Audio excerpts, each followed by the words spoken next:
পুলিশের কোন টহল পার্টির সামনে এই অস্ত্র বের করা মাত্র, অস্ত্র বের করা মাত্র, সেটা আগ্নেয়াস্ত্র হইতে পারে, সেটা ধারালো অস্ত্র হইতে পারে, এই অস্ত্র বের করা মাত্র গুলি হবে।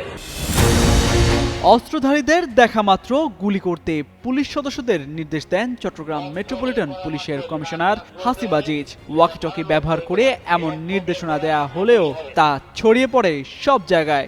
এরপরই গোপন তথ্য ফাঁসকারীকে ধরতে নড়েচড়ে বসে সিএমপি।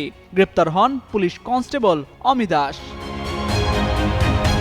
অমিত দাসের এমন কর্মকাণ্ড নিয়ে শুরু হয় খোঁজ।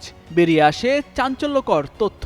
জানা গেছে তিনি নিষিদ্ধ ঘোষিত ছাত্রলীগের সঙ্গে যুক্ত ছিলেন।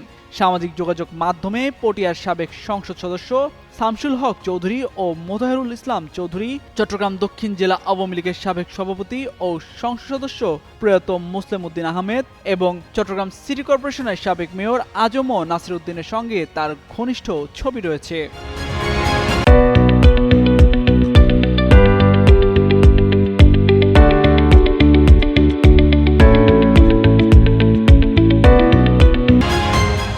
সূত্রে জানা যায়, আওয়ামী লীগ নেতাদের সুপারিশে 2013 সালে পুলিশের কনস্টেবল হিসেবে যোগ দেন অমি। তিনি পুলিশের টেলিকম ইউনিটে কর্মরত রয়েছেন। তবে বর্তমানে তিনি প্রেষণে চট্টগ্রাম নগরের খুলশী থানার অপারেটর হিসেবে কর্মরত রয়েছেন। তার বাবা রাজীব দাস পটিয়া পৌরসভা আওয়ামী লীগের বন ও পরিবেশ বিষয়ক সম্পাদক।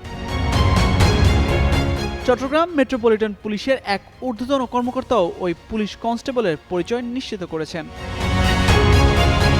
এর আগে সোমবার চট্টগ্রাম বন্দর থানা এলাকায় কার্যক্রম নিষিদ্ধ আওয়ামী লীগের নেতাকর্মীদের হামলায় গুরুতর আহত হন পুলিশের উপপরিদর্শক আবু সাইদ ওরফে রানা। পরদিন সিএমপির ফোর্সদের অস্ত্রধারীদের দেখা মাত্র গুলির নির্দেশ দেন কমিশনার হাসিব আজিজ। এই বার্তা ওয়াকিটকি সহ ভিডিও করেন খুলশী থানার অপারেটর অমিত দাস। পরে সামাজিক যোগাযোগ মাধ্যমে ভিডিওটি ছড়িয়ে দেন।